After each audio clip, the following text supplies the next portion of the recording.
Good afternoon class. आज हम लोग देखने वाले हैं data transfer schemes. Data transfer schemes क्या होती हैं? डेटा ट्रांसफर स्कीम्स में हम देखते हैं कि हम अपने डेटा को कैसे ट्रांसफर करते हैं। बेसिकली हमारा जो डेटा का ट्रांसफर होता है वो किसके और किसके बीच होता है। जब कभी आपको मान लो आपका माइक्रो प्रोसेसर है कोई, ठीक है, मेमोरी है या फिर क्या है आपकी इनपुट आउटपुट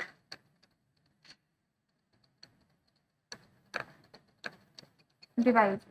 तो मेमोरी से इनपुट आउटपुट डिवाइस को कोई डेटा ट्रांसफर करना है, या इनपुट आउटपुट डिवाइस से मेमोरी को कोई डेटा ट्रांसफर करना है, या इनपुट आउटपुट से माइक्रो प्रोसेसर को आपको कोई डेटा ट्रांसफर करना है, तो ये सब आपका क्या कहलाता है? डेटा ट्रांसफर कहलाता है। जब कभी आप अपने डेटा को ट्रांसफर करते हो मेमोरी से इनपुट आउटपुट डिवाइस से माइक्रो प्रोसेसर को, तो उसके लिए आप कौन सी स्कीम यूज करते हो, वो आपकी आती है डेटा ट्रांसफर स्कीम के अंदर।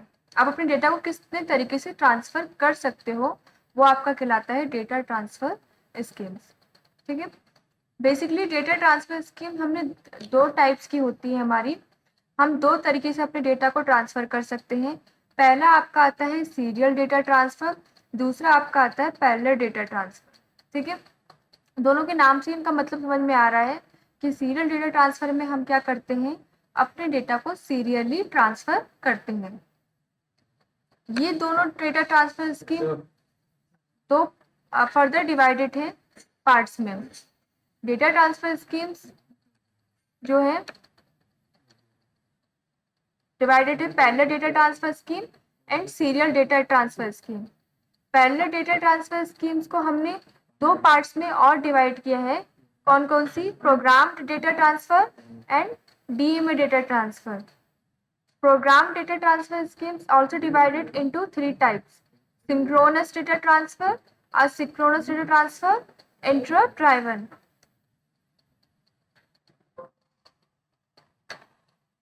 सबसे पहले हम देखते हैं सीरियल डेटा ट्रांसफर।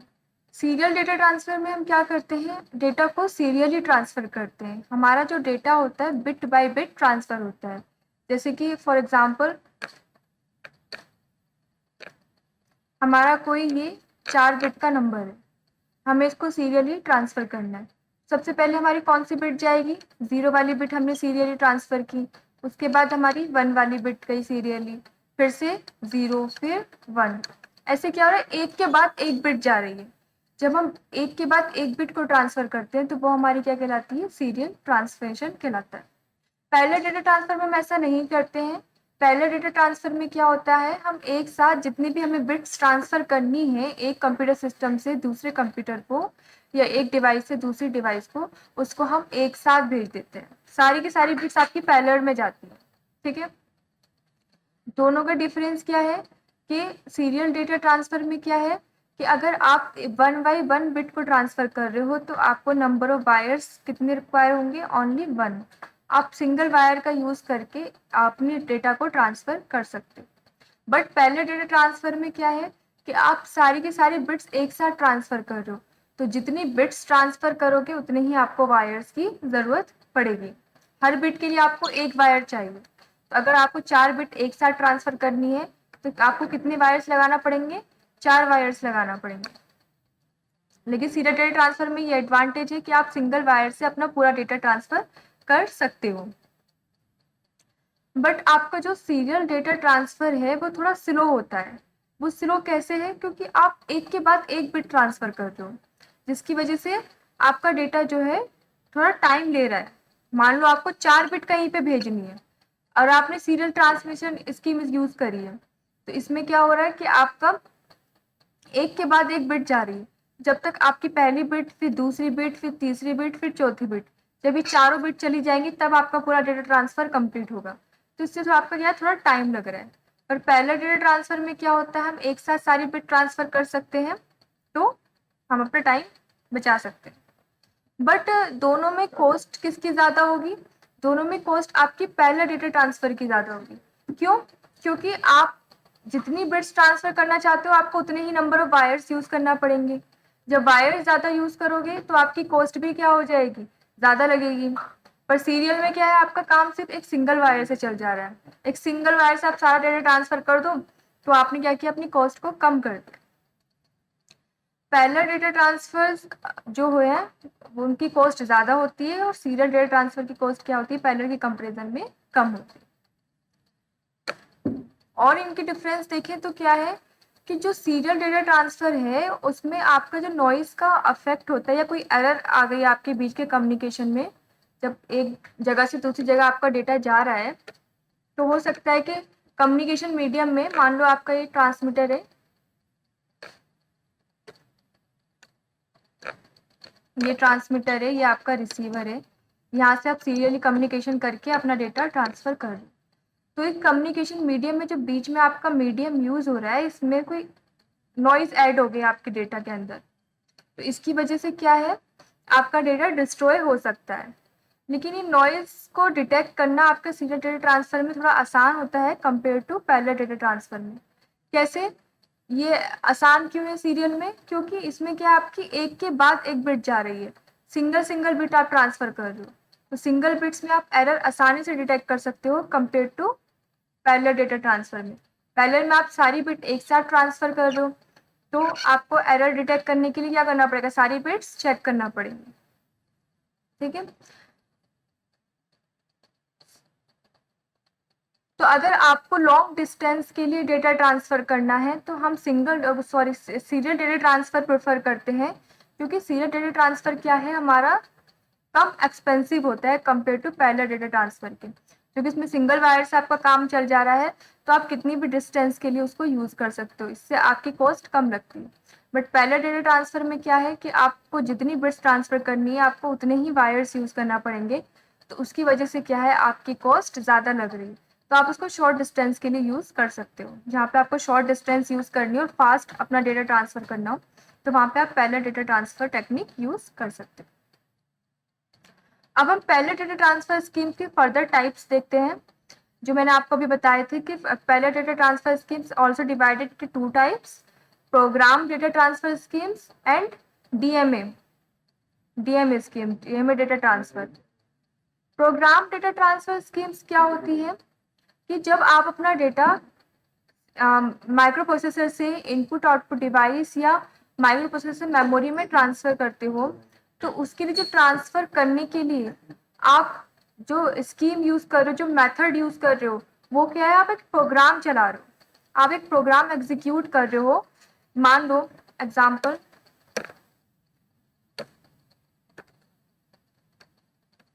कि ये आपका माइक्रो प्रोसेसर है, ठीक है, ये आपकी एक इनपुट डिवाइस, इस इनपुट डिवाइस को क्या करना है, माइक्रो प्रोसेसर को डेटा ट्रांसफ़र करना है। तो ये कैसे ट्रांसफ़र होगा डेटा, डेटा ट्रांसफ़र शुरू कैसे होगा, उसके लिए आपको क्या करना पड़ेगा, एक प्रोग्राम एग्जीक्यूट करना पड़ेगा। और वो प्रोग्राम आपका कहाँ पे स्टोर होता है, मेमोरी में आप उस प्रोग्राम को स्टोर करके रखते हो। तो जब भी आपके माइक्रो प्रोसेसर को इस इनपुट डिवाइस से डेटा चाहिए होगा, माइक्रो प्रोसेसर क्या करेगा, मेमोरी से प्रोग्राम उठाएगा, उसे एग्जीक्यूट करेगा और उसके बाद डेटा आपका ट्रांसफ़र होना शुरू हो जाएगा। ठीक है, इसके नाम से इसका मतलब निकल रहा है प्रोग्राम डेटा ट्रांसफ़र, मतलब क्या कर रहे हो आप, डेटा को ट्रांसफ़र करने के लिए एक प्रोग्राम को एग्जीक्यूट कर रहे हो, एक प्रोग्राम की हेल्प से आप डेटा को ट्रांसफ़र कर पा रहे हो। अब प्रोग्राम आपका डिपेंड करता है कि आप किस टाइप का डेटा ट्रांसफ़र करो, तो उस टाइप का प्रोग्राम आप उसमें यूज़ करोगे। अच्छा, ये प्रोग्राम डेटा ट्रांसफ़र स्कीम्स भी हमारी तीन पार्ट्स में डिवाइडेड है। सबसे पहले है आपकी सिंक्रोनस डेटा ट्रांसफ़र स्कीम, दूसरी आपकी असिंक्रोनस डेटा ट्रांसफ़र स्कीम है और तीसरी आपकी है इंटरप्ट ड्राइवन। सबसे पहले हम देखते हैं सिंक्रोनस डेटा ट्रांसफ़र स्कीम क्या होती है। सिंक्रोनस डेटा ट्रांसफ़र स्कीम में क्या होता है, जब कभी आपको अपने ट्रांसमीटर से रिसीवर को कोई डेटा ट्रांसफ़र करना होता है, तो दोनों की स्पीड जो होती है वो सेम होती है। मतलब जिस टाइम पे आपका ट्रांसमीटर डेटा ट्रांसफ़र कर रहा है, सेम टाइम पे आपका क्या है, रिसीवर उस डेटा को रिसीव कर रहा है। दोनों की जो क्लॉक है, दोनों सेम क्लॉक पे काम कर रहे हैं। क्लॉक मतलब टाइम, कि दोनों क्या है, सेम टाइम पे काम कर रहे हैं। जिस टाइम पे आपका ट्रांसमीटर ट्रांसमिट कर रहा है, उसी टाइम पे आपका रिसीवर क्या है, उसको रिसीव कर पा रहा है। तो वो आपका क्या कहलाता है, सिंक्रोनस डेटा ट्रांसफ़र कहलाता है। इसको हम जनरल लाइफ एग्जांपल से समझते हैं। Phone calls, mobile phone calls होती हैं। कोई पर्सन किसी, मान लो पर्सन 1 पर्सन 2 को कॉल कर रहा है, ठीक है। तो पर्सन 1 ने जिस टाइम पे कॉल की, पर्सन 2 ने क्या किया, उसको पर्सन 1 क्या है, आपका एक ट्रांसमीटर है जो कॉल भेज रहा है दूसरे पर्सन को। पर्सन 2 क्या है, आपका रिसीवर है। तो जब पर्सन 1 ने दूसरे पर्सन को कॉल की और पर्सन 2 ने क्या किया, सेम टाइम पे उस कॉल को क्या किया, रिसीव कर लिया। दोनों के बीच में जो कम्युनिकेशन हो रहा है, डेटा का ट्रांसफर हो रहा है, वो साथ साथ हो रहा है। जिस टाइम पे वो उससे बात कर रहा है, उस टाइम पे दूसरा वाला उसको सुन रहा है। ऐसा नहीं कि उसने अपनी बात बोल दी और दूसरे वाले ने सुनी नहीं, वो कुछ टाइम बाद सुने, नहीं, वो सेम टाइम पे आपस में एक दूसरे से बात कर रहे हैं। दोनों का कम्युनिकेशन सेम टाइम पे हो रहा है। तो वो आपका क्या है, सिंक्रोनस डेटा ट्रांसफर। अब दूसरा केस अगर हम देखें असिंक्रोनस डेटा ट्रांसफर, तो उसमें क्या है, उसमें आपका ट्रांसमीटर और रिसीवर सेम टाइम पे काम नहीं करते हैं। दोनों के बीच में सेम क्लॉक का यूज नहीं होता, ना दोनों की स्पीड सेम होती है, ठीक है। अगर इसको हम रियल लाइफ एग्जांपल से समझें, तो जैसे कि आपके मैसेजेस होते हैं, मोबाइल में मैसेजेस आते हैं या ईमेल्स आते हैं। मान लो मुझे किसी को कोई ईमेल करना है, ठीक है। तो मैंने तो अपना टाइम, जो मुझे टाइम सही लगा या जिस टाइम पे मैं करना चाहती थी, मैंने क्या किया, उसको मेल कर दिया। अब जिसको किया है वो उस पर डिपेंड करता है कि वो किस टाइम पे उसको देख रहा है, वो किस टाइम पे उस मेल को रिसीव कर पा रहा है। तो दोनों के जो बीच का टाइम का कम्युनिकेशन है वो अलग हो गया। मैंने अपने टाइम के अकॉर्डिंग अपना अपना मैसेज किया, उसने क्या किया, अपने टाइम के अकॉर्डिंग अपना मेल देखा। तो टाइम का डिफरेंस आ गया, टाइम का अंतर आ गया दोनों के बीच में। तो ये वाली स्कीम्स आपकी कौन सी कहलाती है, असिंक्रोनस डेटा ट्रांसफर स्कीम कहलाती है, जिसमें आपका टाइम मैच नहीं करता ट्रांसमीटर और रिसीवर का। ट्रांसमीटर ने अपने क्लॉक के अकॉर्डिंग, अपने टाइम के अकॉर्डिंग अपना डेटा ट्रांसफर कर दिया, और रिसीवर ने क्या किया, अपने टाइम के अकॉर्डिंग उसको रिसीव कर लिया। दोनों सेम स्पीड पे काम नहीं करते, ठीक है। इसी में ही आपका एक थर्ड स्कीम आती है, interrupt driven data transfer scheme. Interrupt driven data transfer scheme में देखो क्या होता है, जनरली हम डेटा ट्रांसफर स्कीम यूज किस लिए कर रहे हैं, जो हमारी डेटा ट्रांसफर स्कीम यूज किस लिए हो रही है, बेसिकली हमारे डेटा को ट्रांसफर करने के लिए। इनपुट आउटपुट डिवाइस से अगर आपको कोई डेटा ट्रांसफर करवाना है माइक्रो प्रोसेसर को, तो उसके लिए आप डेटा ट्रांसफर स्कीम्स का यूज कर रहे हो।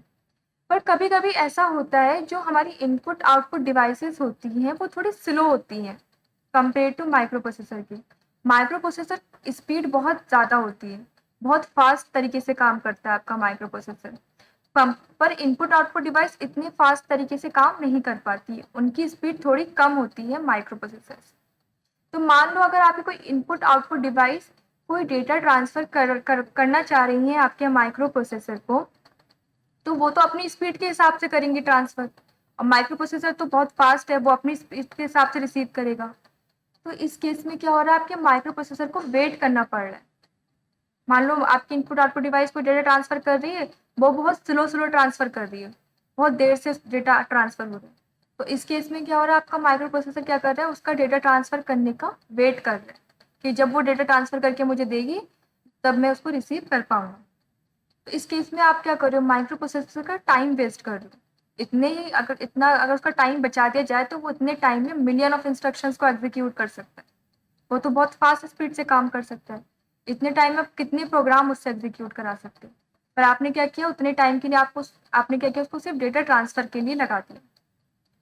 तो इस प्रॉब्लम को हम सॉल्व करने के लिए हम क्या यूज करते हैं कि इंटरप्ट स्कीम यूज करते हैं, एक इंटरप्ट सिग्नल यूज करते हैं, जिसकी हेल्प से हम अपने माइक्रो प्रोसेसर का क्या कर सकते हैं, टाइम बचा सकते हैं।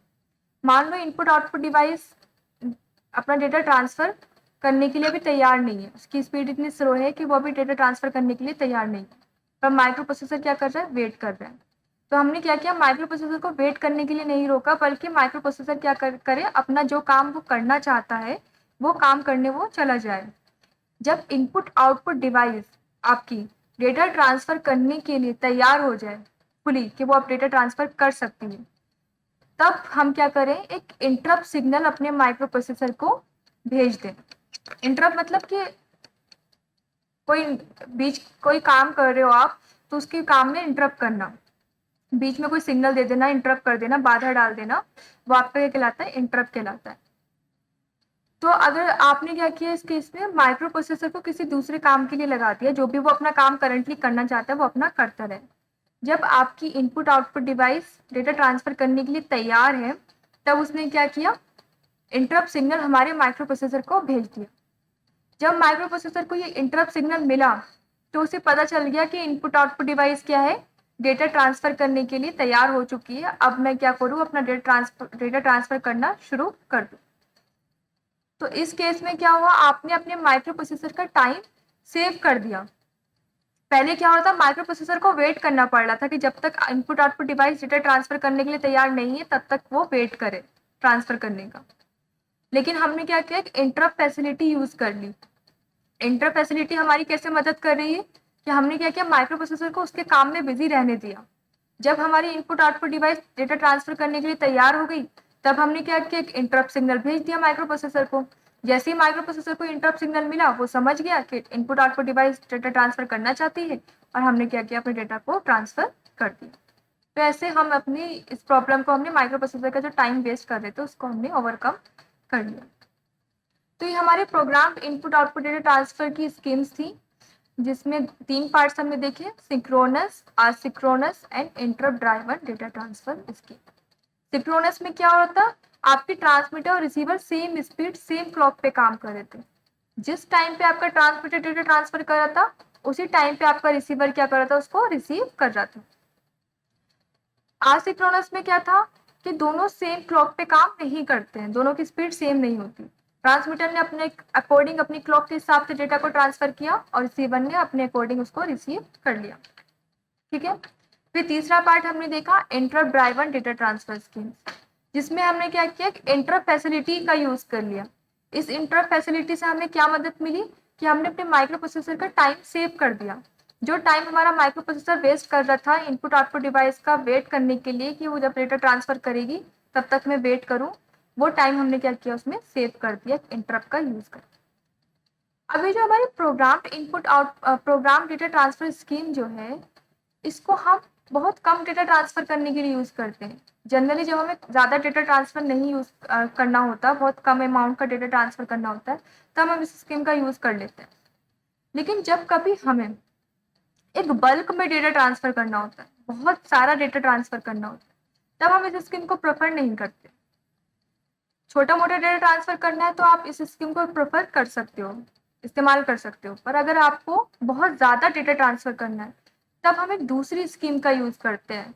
वो कौन सी होती है, आपकी डीएमए डेटा ट्रांसफर स्कीम्स। ठीक है। डीएमए डेटा ट्रांसफर स्कीम्स में क्या होता है, अगर आपको बहुत ज्यादा, बहुत अमाउंट में डेटा ट्रांसफर करना है, तो आप इस स्कीम का यूज करते हो। इसकी फुल फॉर्म क्या है डीएमए की, डायरेक्ट मेमोरी एक्सेस। इसमें आपको डायरेक्टली मेमोरी का एक्सेस मिल रहा है। बेसिकली जो आपका डेटा ट्रांसफर हो रहा है वो कहाँ कहाँ रहा है, इनपुट आउटपुट डिवाइस से बेसिकली आपको मेमोरी को डेटा ट्रांसफर करना है, जिसमें बीच में आपका कम्युनिकेशन पाथ कौन बन रहा है, माइक्रो प्रोसेसर बन रहा है। कि पहले इनपुट आउटपुट डिवाइस ने क्या किया, माइक्रो प्रोसेसर को डेटा भेजा, फिर माइक्रो प्रोसेसर ने उस डेटा को मेमोरी में जाके सेव किया। अभी तक हम ये काम कर रहे थे। लेकिन हमने डीएमए मेथड्स में हम क्या करेंगे, हम माइक्रो प्रोसेसर का रोल हटा देंगे। ये जो बीच में माइक्रो प्रोसेसर यूज कर रहे थे डेटा को ट्रांसफर करने के लिए, उसका रोल हम बिल्कुल ही हटा देंगे। हम क्या करेंगे, डायरेक्टली अपनी इनपुट आउटपुट डिवाइस से डेटा को कहाँ भेजेंगे, मेमोरी में भेजेंगे। आपका डेटा क्या होगा, डायरेक्टली इनपुट आउटपुट डिवाइस से मेमोरी में ट्रांसफर होगा डीएमए स्कीम्स में। ऐसा हमने क्यों किया, ऐसा हमने इसलिए किया कि हम माइक्रो प्रोसेसर का टाइम बचाते। पहली स्कीम्स में आप क्या कर रहे थे, माइक्रो प्रोसेसर को बीच में यूज कर रहे थे डेटा ट्रांसफर करने के लिए। सिर्फ डेटा ट्रांसफर करने के लिए आपने माइक्रो प्रोसेसर को लगा दिया था। लेकिन अगर आप माइक्रो प्रोसेसर को बीच से हटा दो, डायरेक्टली अपने डेटा को ट्रांसफर कर पाओ, तो इस टाइम में आपका माइक्रो प्रोसेसर क्या कर सकता है, दूसरे अपने काम कर सकता है, जो वो उसके अपने काम है उन काम को वो कर सकता है। ठीक है। इससे आप माइक्रो प्रोसेसर का टाइम क्या कर सकते हो, सेव कर सकते हो, माइक्रो प्रोसेसर का टाइम बचा सकते हो। कैसे बचाओगे, आप क्या करोगे, अलग से कंट्रोलर यूज कर लो। एक अलग से डीएमए कंट्रोलर होता है डीएमए स्कीम्स में, जिसको हम बेसिकली इसी पर्पस के लिए डिज़ाइन करते हैं कि अपने डेटा को इनपुट आउटपुट डिवाइस से मेमोरी को भेज सकें। ठीक है, इनपुट आउटपुट डिवाइस से मेमोरी को डेटा भेज सके, उसके लिए हम क्या यूज़ करते हैं, इसके बीच में एक डीएमए कंट्रोलर का यूज़ करते हैं। ठीक है, डीएमए कंट्रोलर क्या करता है, माइक्रो प्रोसेसर की रोल को हटा देता है और directly data input output device से लेके मेमोरी को ट्रांसफर कर देता है। ऐसा हमने इसलिए किया ताकि हम माइक्रो प्रोसेसर का टाइम बचा सकें। माइक्रो प्रोसेसर को जिस टाइम में ये आपका डेटा ट्रांसफर हो रहा है, उस टाइम में माइक्रो प्रोसेसर अपने काम करता रहेगा, जो भी इसको इंस्ट्रक्शन एग्जीक्यूट करनी है, और जितना भी डेटा आपको ट्रांसफर करना है आप उतना आराम से इसमें ट्रांसफर कर सकते हो। ठीक है,